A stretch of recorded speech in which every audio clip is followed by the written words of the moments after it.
अस्सलाम वालेकुम दोस्तों, आज हम अहराम मिस्र के बारे में बात करेंगे कि एक ये खोया हुआ राज है या दुनिया की एक निशानी है। दोस्तों, अहराम मिस्र एक ऐसा मुअम्मा है जो जितना समझने की कोशिश की जाती है इसे उतना ही ज्यादा उलझता चला जाता है। क्या वाकई ये सिर्फ बादशाहों की आखिरी आरामगाहें थीं या इनके पीछे कोई ऐसा राज छुपा हुआ है जो इंसानी तारीख को हमेशा के लिए बदल सकता है। हम बात करेंगे जदीद साइंस, टेक्नोलॉजी और तहकीक के। इन्होंने कुछ ऐसे हैरानकुन इंकशाफात किए हैं जो हमारे माजी के बारे में भी सब कुछ बदल सकते हैं। अब तक हम सिर्फ यही सुनते आए थे कि अहराम जो है ना, अहराम मिस्र फिरौनों के मकबरे थे, लेकिन आज साइंस कह रही है कि यह कहानी शायद अधूरी है।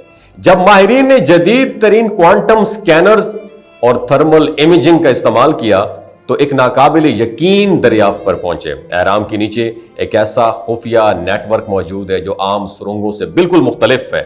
कई किलोमीटर तक फैली हुई सुरंगें, खुफिया कमरे और एक ऐसा सिस्टम जो आम समझ से बाहर है। और कुछ साइंटिस्ट का कहना है कि ये एक किस्म का तवानाई पैदा करने वाला एक पावर स्टेशन था जिसका ताल्लुक किसी ऐसे इल्म के साथ था ताल्लुक जो आज हम तक अभी तक नहीं पहुंचा और ना हम इसे अंडरस्टैंड कर सके। और यही नहीं, अहराम मिस्र की ज्योमेट्री भी बड़ी हैरानकुन है।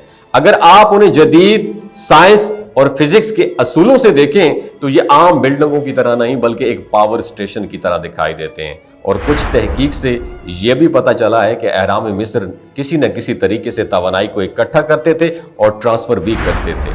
निकोला टेस्ला को जानते हैं आप? निकोला टेस्ला ने वायरलेस एनर्जी के तस्वर पर काम किया था और हैरानकुन बात यह है कि अहराम की साख्त उस नजरिए की अक्कासी करती है। अगर यह सच है तो क्या कदीम मिस्री हजारों साल पहले वायरलेस एनर्जी को इस्तेमाल कर रहे थे?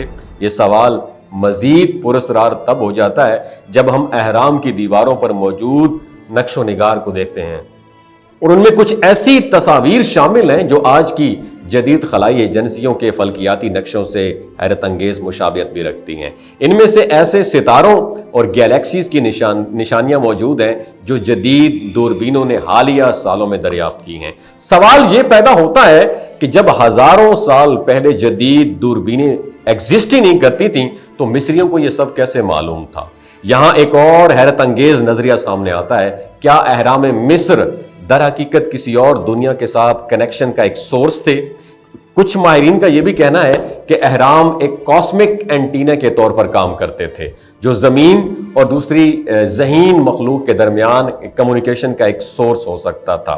यह नजरिया दीवारों पर बनी उन अजीबो गरीब अशकाल की बुनियाद पर किया गया है जो हैरत अंगेज तौर पर खलाई जहाजों या जदीद सैटेलाइट जैसी दिखाई देती हैं। और यह सब कुछ सिर्फ मिस्र तक महदूद नहीं था। अगर आप दुनिया के दीगर कदीमी ढांचों जैसे कि मैक्सिको के मायान अहराम और कम्बोडिया के अंकोर वाट और इसके साथ साथ इंका तहजीब के खंडरात को देखें तो आपको पता चलेगा कि हैरानकुन तौर पर इन सब में एक ही तर्ज की तामीर दिखाई देती है। सवाल यहां पैदा होता है ये कि क्या ये सब तहजीबें किसी एक ही ग्लोबल साइंस या इल्म का हिस्सा थीं या फिर हजारों साल पहले दुनिया के मुख्तलिफ हिस्सों में रहने वाले लोग किसी और जरिए से एक दूसरे के साथ जुड़े हुए थे? लेकिन कहानी यहां पे खत्म नहीं होती है, पिक्चर अभी बाकी है मेरे दोस्त। अहराम की तहकीक के दौरान एक और चीज सामने आई, एक अजीब व गरीब गेंद नुमा शय जिस पर ऐसे पेचीदा नक्शो निगार थे जो किसी आम इंसानी जबान से मुताबिकत नहीं रखते थे। कुछ साइंसदानों का कहना यह है कि यह एक खास किस्म का पैगाम हो सकता है जो हमें किसी और दुनिया की मौजूदगी की तरफ इशारा देता है। क्या वाकई हजारों साल पहले किसी ने जमीन के अलावा किसी और सियारे की दरियाफ्त की थी या ये सब बातें आज एक मुअम्मा बनी हुई हैं? लेकिन इनमें एक बात बिल्कुल वाज़ेह है कि अहराम मिस्र सिर्फ पत्थरों के ढांचे नहीं हैं बल्कि किसी ऐसे राज सीक्रेट का हिस्सा है जो हमारी सोच से भी आगे हैं। क्या हम उनके पोशीदा राजों को समझने में कामयाब हो सकेंगे या फिर हमेशा के लिए तारीख के सफ़ात में दफन रहेंगे? आपका इस बारे में क्या ख्याल है? क्या अहराम मिस्र किसी खोई हुई टेक्नोलॉजी का शाहकार है या फिर उनके पीछे कोई और ताकत कार फरमा थी? नीचे कमेंट सेक्शन में अपना एक्सपीरियंस जरूर शेयर कीजिए। अपना बहुत ख्याल रखिएगा। अल्लाह हाफिज। ये जो गिलगित बल्तिस्तान के लोग होते हैं ना, इनकी एवरेज उम्र 90 साल से भी ज्यादा होती है। You know why? क्योंकि ये लोग शलजीत इस्तेमाल करते हैं। शलजीत के अंदर 85 मिनरल्स होते हैं।